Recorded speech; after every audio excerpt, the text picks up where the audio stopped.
Okay, so Kelly, you had a question? I have a question about how the nuances in which you use Gallbladder 40. Okay, yeah, good question. Qiu Xu, Gallbladder 40, right? I forget the tones on Qiu. It might just be first tone, I can't remember. But the character Qiu is a very simple depiction of a mound, right? Like a hill or a mound. And the character Xu is a really interesting character. I think it also occurs in Kidney 24, Ling Xu, right? So the character Xu is the radical for deficiency or void, next to the radical for earth.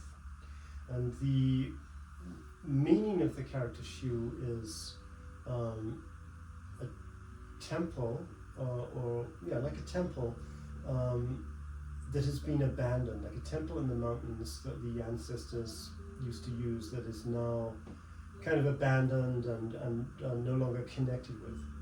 So when we think about that in relation to Kidney 24, the implication is that you can use Kidney 24 to treat a sadness or a loss of contact with, in a sense, a loss of contact with the ancestors, you could say, or with that which really connects us, right? So, and the character for Kidney 24 is Ling Xu, and that's sort of building the spiritual realm, the realm in which you might be contacting ancestors. To me, it's always interesting though when a point has the same character in as another point, because it does suggest a connection. Like you have To Lin Qi for Gallbladder 15 and Zu Lin Qi for Gallbladder 43 or whatever. I think where they're both talking about tears, right? It's for one's inclining towards tears, but it's on the foot. The other's inclining towards tears, but it's on the head. So there's a kind of interrelationship between the points from that point of view. So it's interesting to think a little bit about what could be the interrelationship between Gallbladder 40 and this interesting point on the kidney channel that seems to reflect the kidney channel at the level of the heart, at the level of the emotions.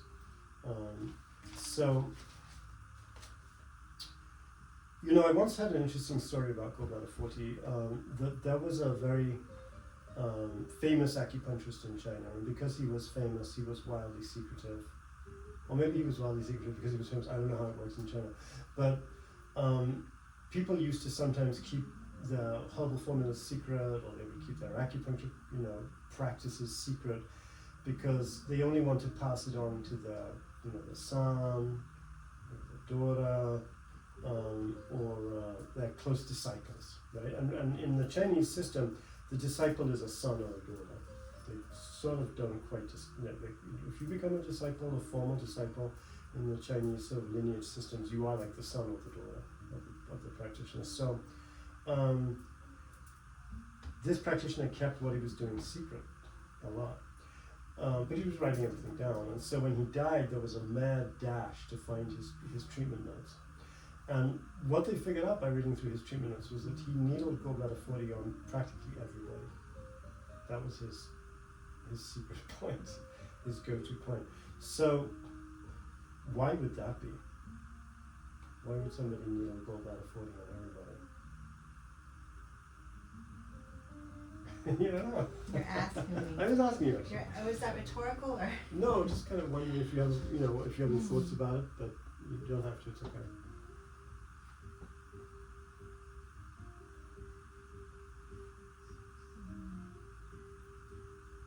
It's a source. It's a source point. That's a good place to start. So, Gallbladder 40 is the source point of the gallbladder. So, what is a source point? Well, according to, how you interpret passages in the Nanjing, the source point is where the yuan source qi is transmitted into the channel via the triple burner energy system. So one idea about that is the triple burner energy shows up or can be addressed at each source point, right? It's the source point for the gallbladder, right? So why would that have a special significance? Well, we know that a source point, can get right to the heart of the organ energy, right?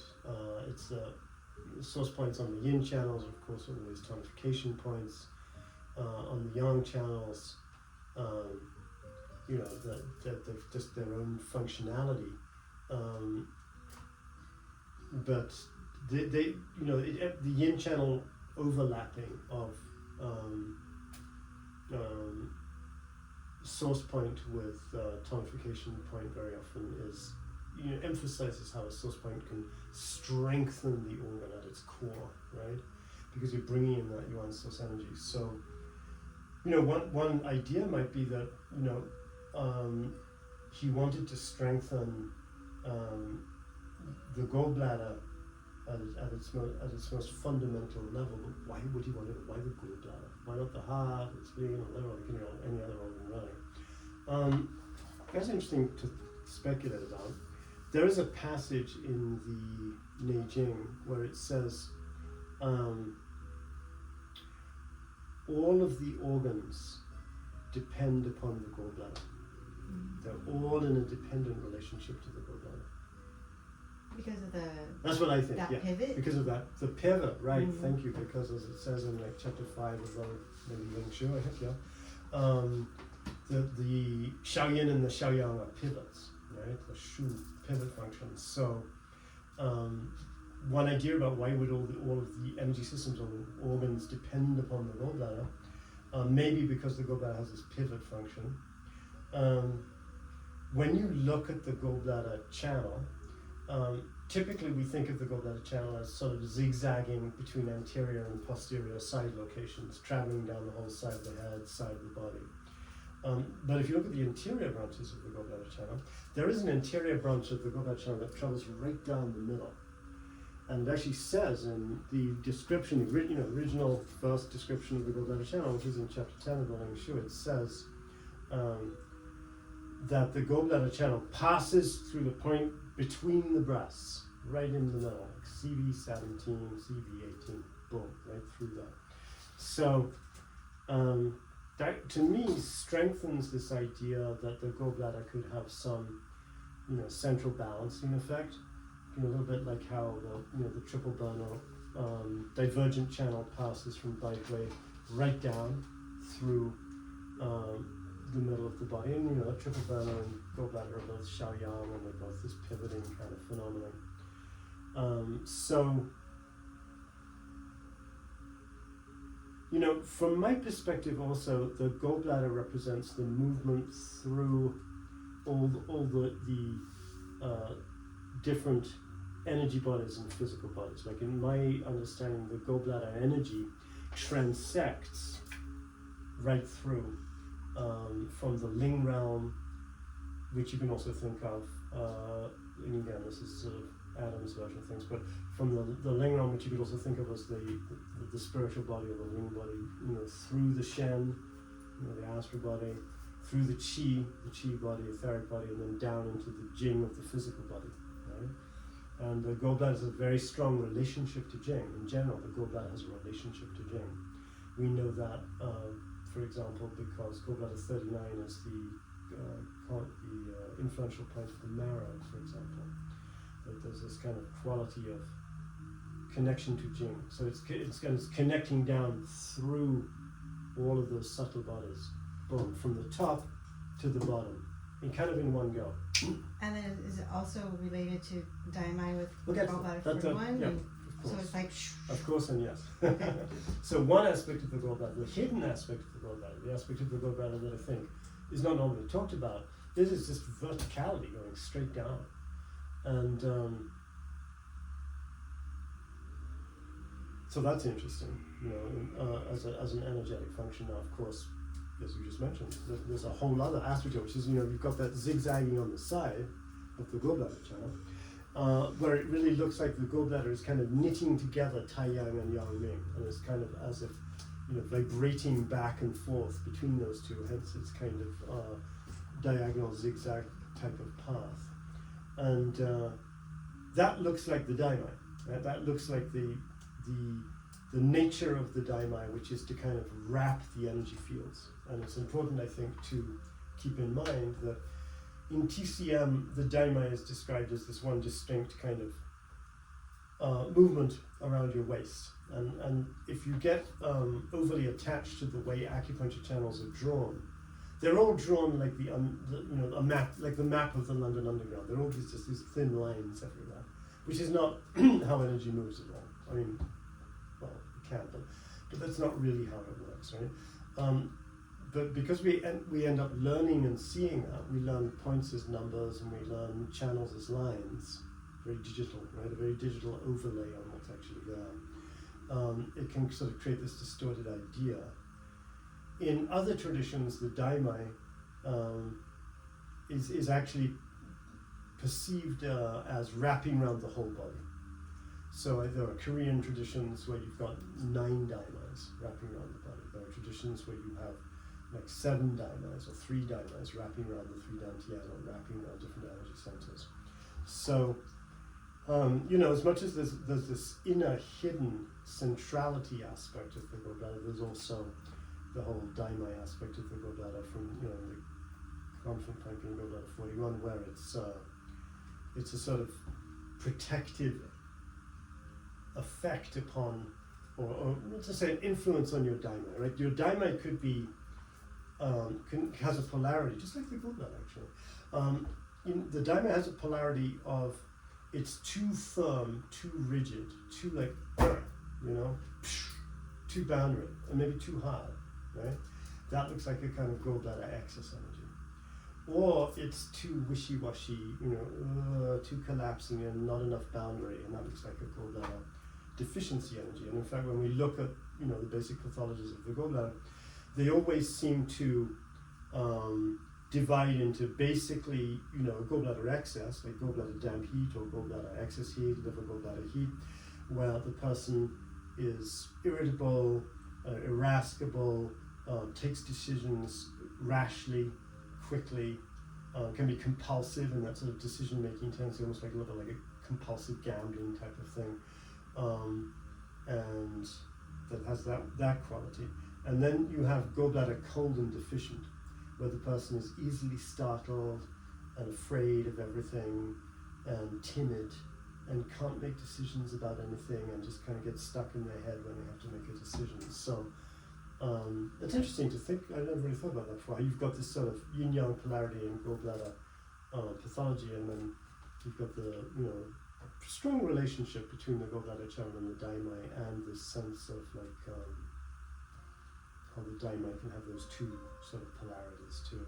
It's kind of interesting. So back to gallbladder 40, Qiu Xu. So one idea I would have, just as an extrapolation from the name Qiu Xu, because you've got this idea of Shu as this abandoned sort of temple up in the mountains or in the hills, and the sadness or the sort of melancholic kind of loss connected with the feeling there. So one idea I would have about gallbladder 40 is to strengthen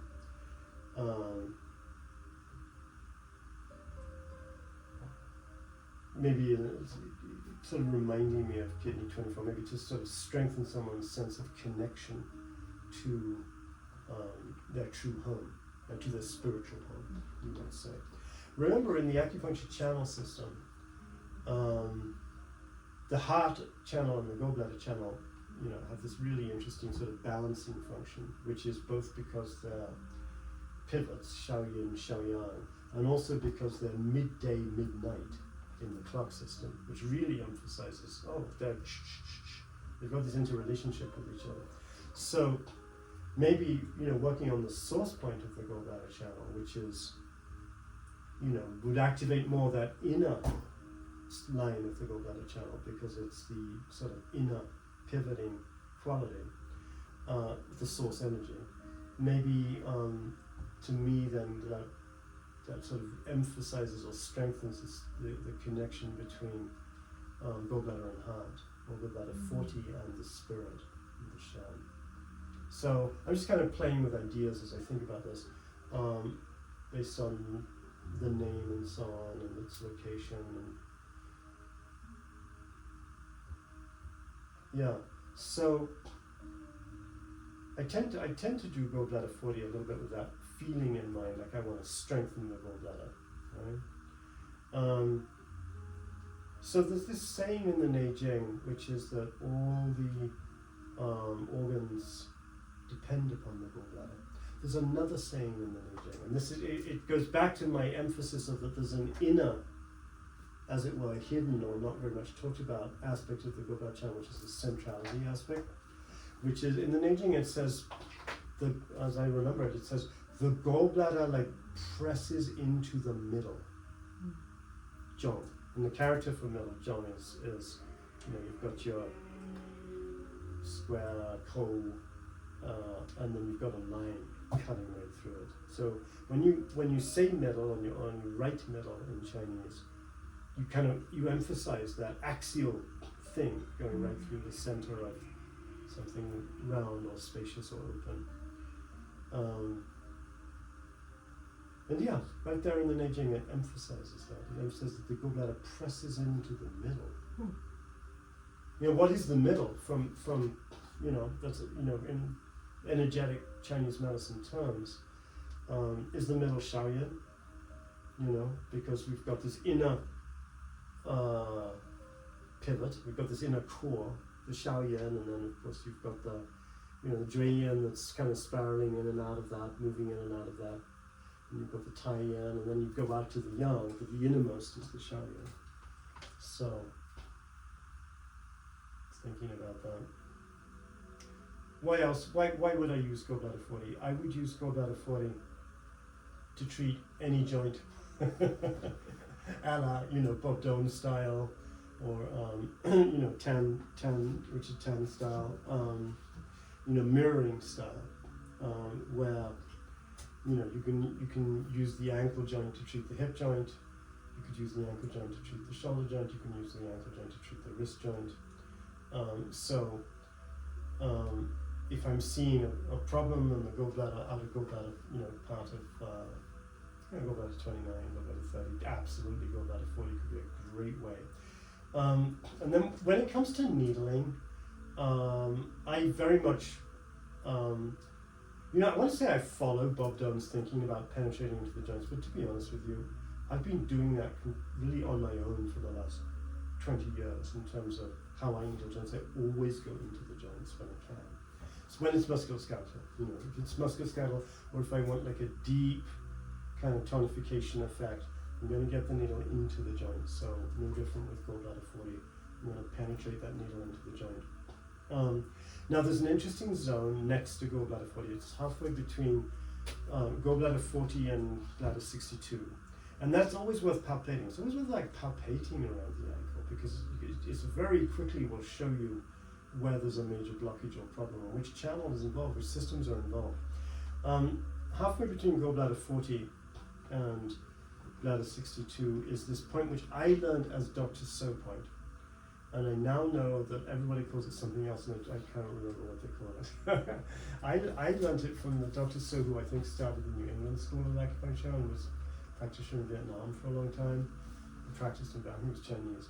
And somebody learned it from him and called it Dr. So point, and everyone else calls it some other name now. But anyways, it's halfway between bladder 62 and gallbladder 40, and it's a great musculoskeletal release point when it's like, is it on the bladder channel, or is it on the gallbladder channel, or is it on both? Fine, you just look for that point, press on it, palpate it. So very good for musculoskeletal stuff if you're looking at a problem on the triple burner or the gallbladder channel zones. Very useful. Gallbladder channel is great for the neck. Like gallbladder 39 is a super powerful point for the neck. So gallbladder 42 also. A good point for neck issues if they're gallbladder channel related. So, I'll just throw out one other thing, which is just it's a very sort of broad idea, which is that the Jing corresponds to the hips and shoulders, the Qi corresponds to the elbows and knees, and the Shen corresponds to the ankles and the wrists. Right? So, sometimes I'll be thinking about that a little bit. Sometimes, when I know I want to be working more of a Shen treatment versus Qi versus Jing. Certainly, in the acupuncture, in the Tai Chi traditions, the elbow is always seen as having this kind of controlling effect on Qi. And if we look at the acupuncture channel system, the analogy for Qi really is water, and all the control points of water are on the insides of the elbows and the knees. So I see that as confirmatory of that Tai Chi idea of Qi control from elbows and knees in the acupuncture systems. So sometimes if I'm working on the Shen, it's like, what would Gallbladder 40, do for the Shen? Well, if the person is deficient in gallbladder energy, which is very common, they're easily startled and scared, and they can't make decisions about anything, and they're wishy-washy, and that can be a deep, deep problem, right? That can be like, decades of their life. It could be somebody who for 5 years or 7 years or something has known that they want to become, a florist, but they're actually, working in data management or something, and their real passion is flower arranging. And you look at the situation, it's like, well, why the hell aren't you changing? It's not like it's a money issue or any other kind of issue. It's just the gallbladder stuck. They're stuck in the habitualness. They're afraid to make a change. They're afraid to be in a decisive kind of process or function or capacity. And then you're on the source point of the gallbladder channel. Boom. Definitely much more of a tonification point than a sedation point. If you're wanting to sedate gallbladder, gallbladder 43, gallbladder 44, obviously. Even gallbladder, potentially gallbladder. Some of those other gallbladder points, like gallbladder 38, is really good for sedating migraines. When there's a lot of gallbladder liver fire and heat causing headaches or eye problems or something like that. Gallbladder 37, sedating fire in the eyes. But gallbladder 40, tonification. Gallbladder 34, tonification too. Actually. Okay, let's just cut it at that. Bye.